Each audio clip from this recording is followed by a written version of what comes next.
Hello everybody. It's me, Maki. I am finally back in Cebu.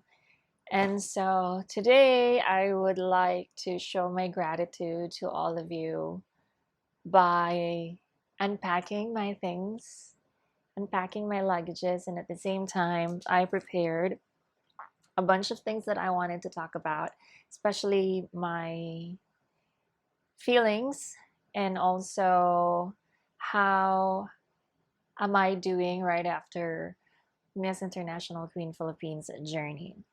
But first and foremost, I would like to say thank you for all your love and support. I am immensely grateful for the love and you believing in me. Your online support reaches um, at the very core of my heart. I did not expect that I have touched so many lives during my Super Serena stint.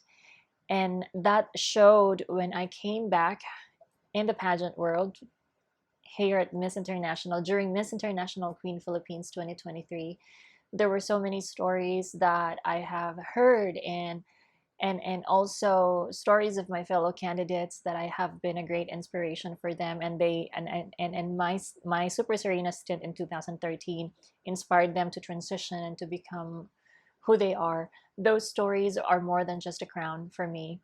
The lives that I have touched is a testimony that I am true to myself, and at the same time I am true to the purpose of me joining beauty pageant, which is to be visible. And by being visible, I would like to inspire others to be more visible as well and to be more authentic to themselves. So for that, I am truly grateful for the love and support that you have given to me, for the great and good luck wishes that I have received through online and all throughout my social media pages.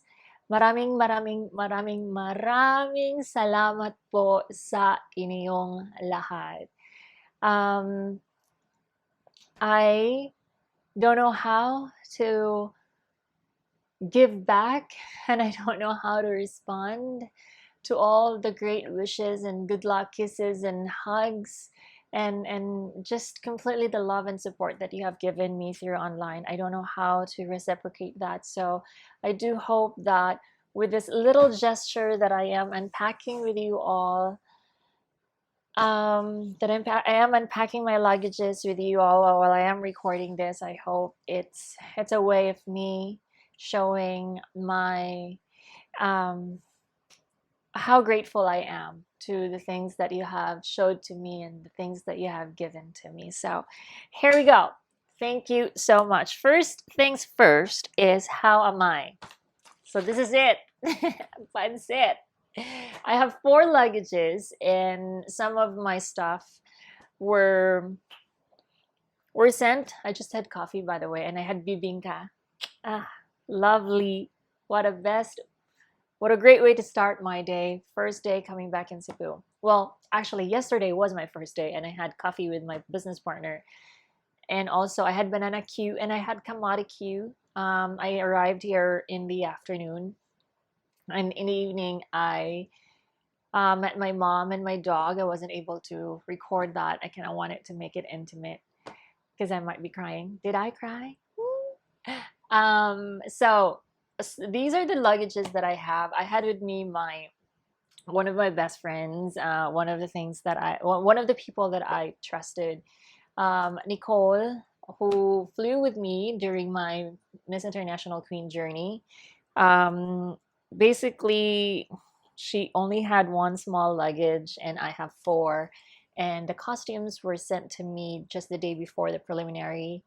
The costume is by Steffi Tirado, and my gowns during the preliminary competition are all here. You will see it.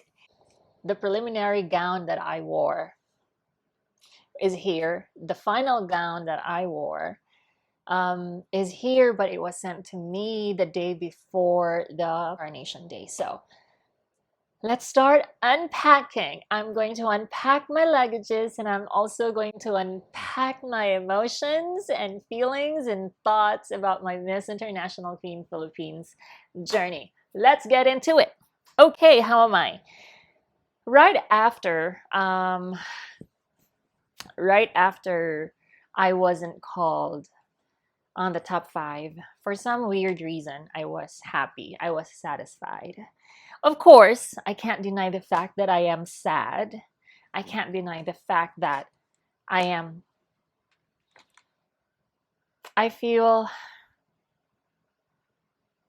sayang. I feel sayang that I wasn't able to make it. But I don't feel any anger at all, to be honest. That's the weird thing. I feel happy not getting into the top five. Maybe because instinct wise, I kind of knew that the organization was not for me. I have nothing against the organization. I love Ati Michelle Montecarlo. I love the Miss International Queen organizations, and I have briefly had a great conversation with Madame Alisa, who is the owner of Miss International Queen in Thailand.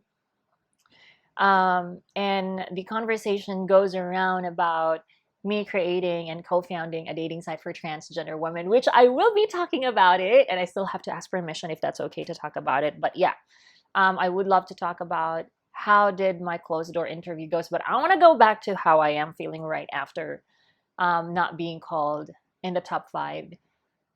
I was just weirdly happy not being on the top five. I am satisfied.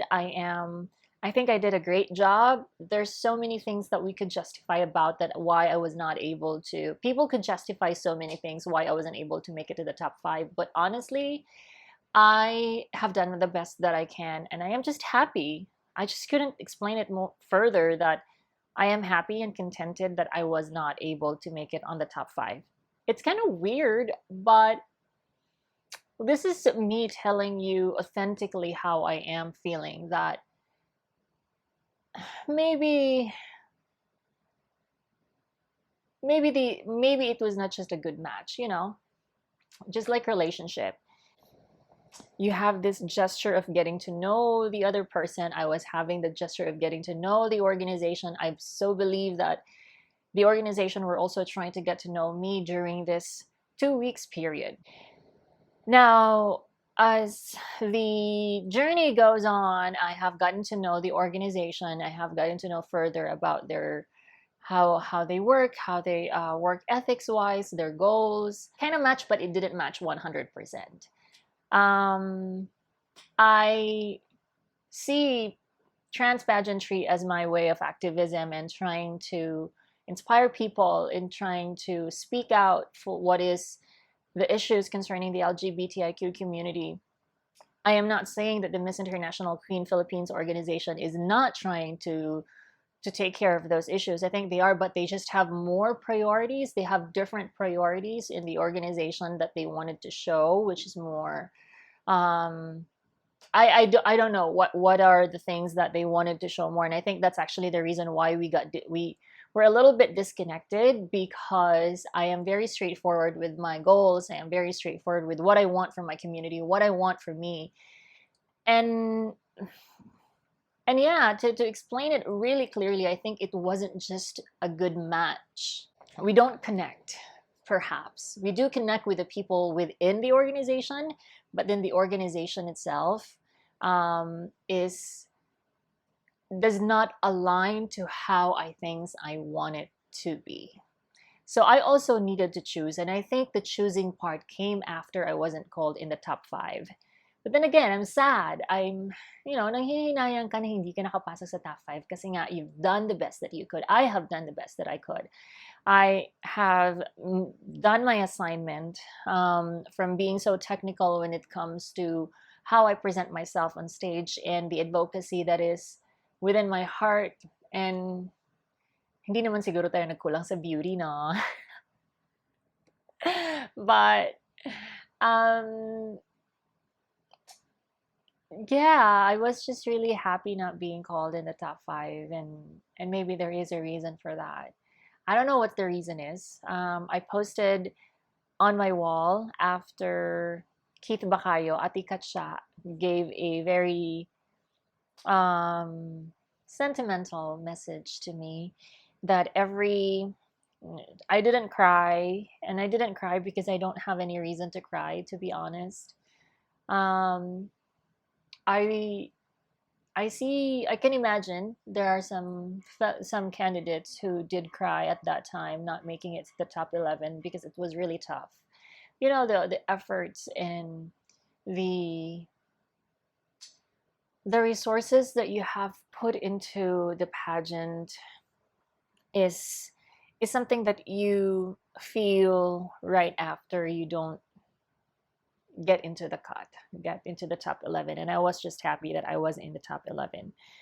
Um, and so that's how I was feeling. I was feeling happy right after not being called in the top 5. And I don't know really the exact reason why I was happy. That's why I am saying it to all of you. I was weirdly feeling okay not being in the top 5. And the only thing I could really think of is maybe we won't our relationship with Miss International Queen organization when it comes to our advocacy may not align.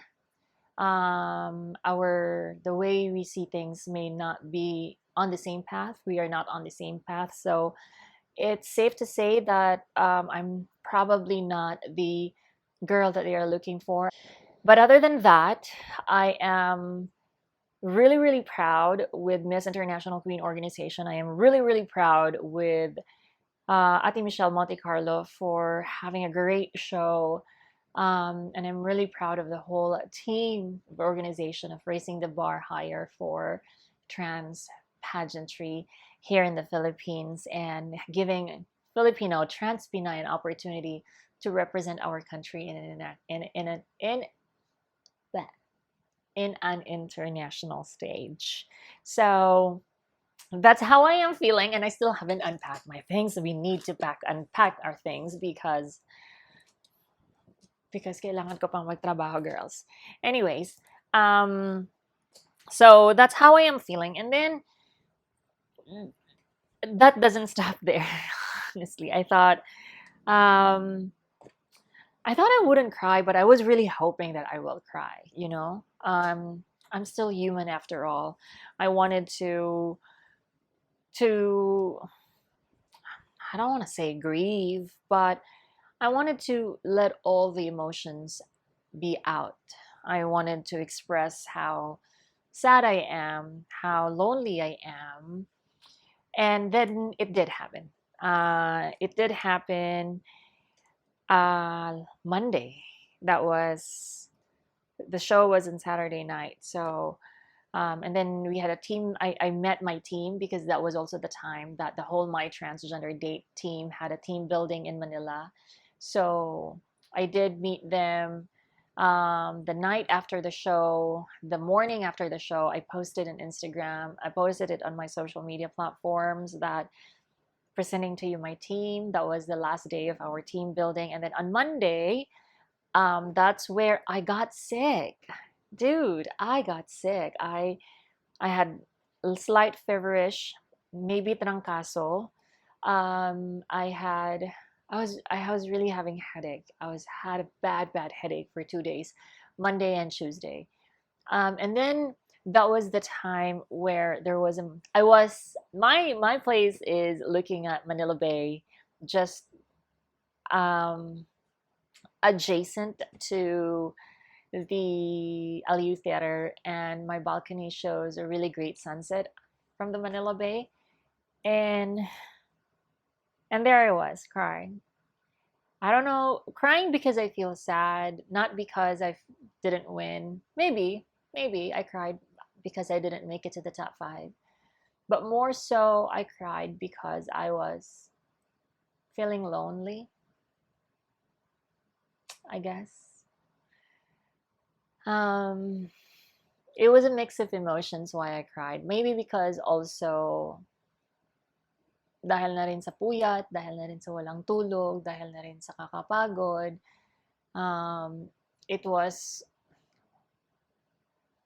it was a tears of everything. Tears of sadness, tears of panghihinayang, tears of being lonely.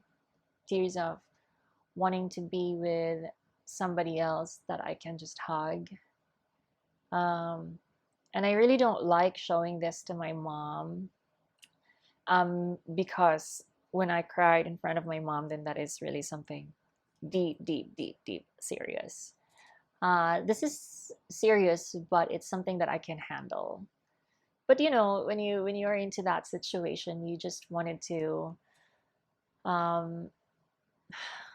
wanted to be with that someone that that you don't have to talk to and just lean your head on their shoulder and cry and weep. And then, that didn't stop. Kasi ito si Ate Katsa, nagpo-post ng mga sentimental message. And then I also cried reading about it because I never, ay naiiyak ako, oh my God.